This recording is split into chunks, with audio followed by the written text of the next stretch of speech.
Hoje eu vou te contar como a radiação pode salvar a sua vida. Você vai entender como um avanço científico na área de radioatividade permitiu que cientistas revolucionassem o diagnóstico do câncer. E no final eu vou te responder de uma vez por todas. A radiação usada na medicina é perigosa? Tem um limite de exames de imagem que você pode fazer sem risco? Para muita gente, radiação é sinônimo de perigo. Mas o que nem todo mundo sabe é que radiação pode ser usada para o bem. Eu aposto que você já fez um exame médico que usa radiação, porque na verdade existem vários deles. Lucrécia estava correndo na rua quando tropeçou em uma pedra e caiu. Ela começou a sentir muita dor no braço e foi para o hospital. O médico suspeitou que Lucrécia tinha sofrido uma fratura e, para confirmar, pediu um exame de raio-x. Um exame muito comum que todo mundo fez pelo menos uma vez na vida, né? O exame de raio-x faz imagens de várias partes do corpo, incluindo os ossos do braço de Lucrécia. Para isso, o equipamento libera um tipo de radiação, que, como o próprio nome diz, são os raios-x. Esses raios são muito absorvidos por partes mais densas do corpo, como os ossos, e são menos absorvidos por outras partes, como a pele, músculos e gorduras. Essa diferença aí é fundamental na hora de gerar a imagem. Onde os raios foram absorvidos pelo corpo, a imagem fica branca, e quando os raios passam direto, a imagem fica mais escura. Mas os exames de raio-x vão muito além de ver ossos quebrados. Eles também são usados para detectar câncer. O câncer nada mais é que uma massa densa de células que absorve o raio-x, assim como os ossos, e aparece esbranquiçado na imagem. A mamografia, por exemplo, é um raio-x das mamas. Mas até mesmo o raio-x já evoluiu. Hoje nós temos aparelhos muito mais modernos que conseguem fazer até imagens 3D do nosso corpo. É aí que entra a tomografia. Ela é um aparelho em forma de rosca que gira ao redor do paciente deitado e vai emitindo raio-x em todos os ângulos possíveis. As imagens são enviadas para um computador que reúne tudo e cria figuras realistas, mostrando a profundidade de cada órgão. Só que mesmo com toda essa tecnologia, ainda faltava uma coisa. Como identificar os focos de câncer que se espalharam pelo corpo? Como saber, através desses exames de imagem, as características de um câncer? Foi quando os cientistas tiveram uma ideia um tanto quanto ousada. Ao invés de jogar radiação sobre o paciente, por que não criar um exame em que uma substância radioativa é injetada no paciente? Parece estranho, tanto que eu e o Guilherme do Olá Ciência perguntamos para o nosso tutor do Cambly se ele conhecia essa revolução no diagnóstico do câncer. Do you know that scientists started to inject radiation in people to locate their tumors? Me, no, I haven't come across that. Is it being currently used, or is it in research stage? No, it's currently used. It has really popularized in the last 10 years. We try to bring the newest stuff in science to our audience. That's one of our goals. Cientistas estão espalhados pelo mundo fazendo grandes descobertas e comunicando revoluções científicas em inglês. E falar inglês é essencial não só na carreira profissional e na ciência, mas também para você conhecer novas culturas. E quem vai te ajudar nessa jornada é o Cambly, uma plataforma de ensino de inglês online em que você tem acesso a milhares de tutores nativos para fazer aulas com quem mais se adaptar a você quando você quiser. Nós do Olá Ciência fomos selecionados para testar o grande lançamento dessa Black Friday, a aula em grupo, que particularmente foi uma experiência muito legal. Com planos que começam em R$ 59,00 por mês para 1 hora de aula por semana, você e os seus amigos também já podem fazer as aulas em grupo pelo menor preço da história do Cambly. Então, para você ter acesso à promoção, é só clicar no link da descrição para fazer o seu cadastro. Faça a revolução no seu inglês da mesma forma que cientistas revolucionaram o diagnóstico do câncer injetando radiação.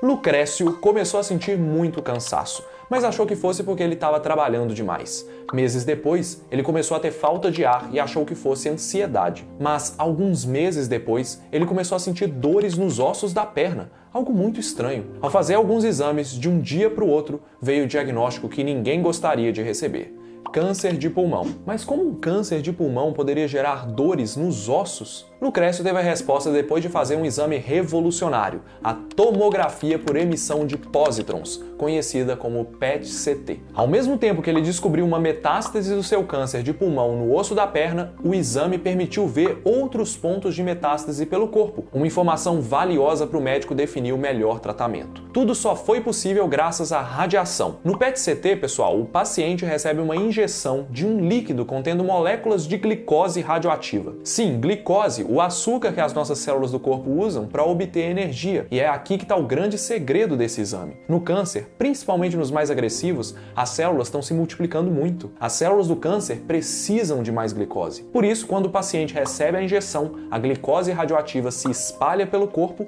mas ela se concentra justamente nos locais onde o câncer está. A partir daí, uma reação incrível acontece. Essa glicose radioativa, assim como todos os elementos radioativos, é instável. A tendência é que ela volte ao seu estado natural não radioativo. E para isso ela libera uma partícula chamada pósitron. Você provavelmente já ouviu que os átomos possuem elétrons, que têm carga negativa. O pósitron é o irmão do elétron com carga positiva.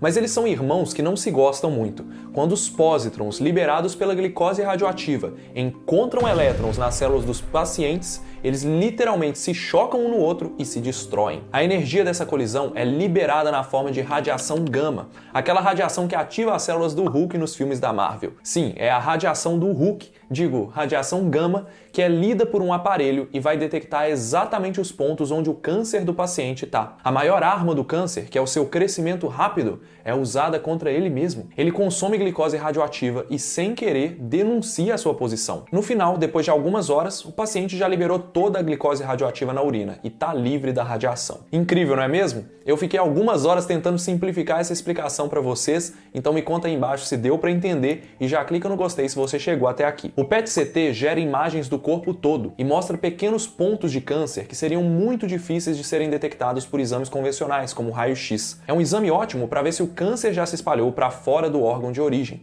mas não para por aí. Diferente dos exames convencionais de imagem, que avaliam a localização e a forma do câncer, com o PET-CT é possível ver o comportamento das células. Olha só, por usar o combustível do câncer, a glicose, nós conseguimos ver se um grupo de células cancerígenas está consumindo mais glicose do que outros e se ele tem a tendência de ser uma massa cancerosa mais agressiva. Um câncer mais agressivo gera uma marcação muito mais forte na imagem. Da mesma forma, é possível avaliar se um tratamento está funcionando, porque os pontos em que o câncer está ativo vão diminuir e o consumo de glicose também.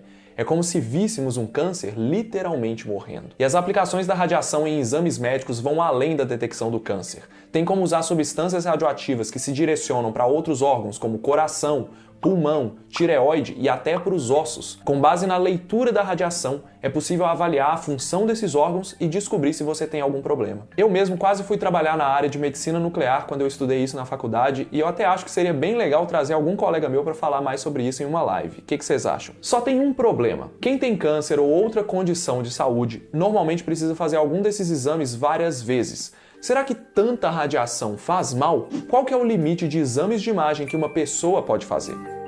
Nós estamos em contato com a radiação só pelo fato de nós estarmos vivos. A Terra recebe raios cósmicos vindos do espaço e existem vários elementos radioativos espalhados pelo ambiente. Qualquer exame que expõe o paciente a mais radiação do que ele recebe naturalmente é sempre uma preocupação da comunidade médica. O objetivo é expor a pessoa a essa radiação só se for realmente necessário, para que os benefícios superem os riscos. A radiação que estamos nos expondo ao fazer um exame de raio-x de tórax tem o mesmo efeito que 10 dias de exposição à radiação do ambiente.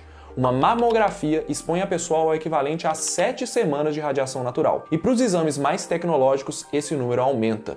Uma tomografia por emissão de pósitrons expõe o paciente ao equivalente a 8 anos da radiação do ambiente. Mas por mais que 8 anos de radiação natural pareçam muito, a radiação de um exame como esse ainda é centenas de vezes menor que a dose capaz de causar danos imediatos à saúde, como aconteceu nos acidentes de Chernobyl e no acidente de Césio 137 em Goiânia. O ideal era não precisar do exame, mas quando o assunto é câncer, não dá para adiar os exames que são necessários para fazer a detecção. Quanto mais cedo o câncer e outras doenças são detectadas, maiores as chances de conseguir tratar e de salvar a vida do paciente. Mas ao mesmo tempo, fazer uma mamografia toda semana é um risco desnecessário, que supera o benefício da prevenção. Fazer um raio-x do peito sem suspeita da doença? Também. O corpo até tem mecanismos para corrigir os erros no DNA causados pela radiação, mas a verdade é que nós não sabemos o que exposições frequentes a pequenas doses de radiação, além do nível natural, podem fazer. Como a gente não consegue medir esse risco, é melhor agir pelo princípio da precaução. Então, respondendo à pergunta,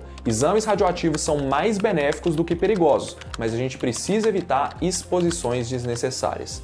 E sabe outra coisa que é muito mais benéfica do que perigosa? Se inscrever no canal para receber nossos vídeos novos e clicar no Valeu Demais para apoiar o meu trabalho. Assim você nos ajuda a fazer mais vídeos como esse aqui, que fala sobre os benefícios de uma outra tecnologia incrível, só que para o tratamento do câncer, as células CAR-T. Ou se você estiver interessado em outro assunto, assiste esse vídeo que o YouTube te recomendou. Só faça exames quando necessário, um grande abraço e eu te vejo no próximo vídeo. Tchau!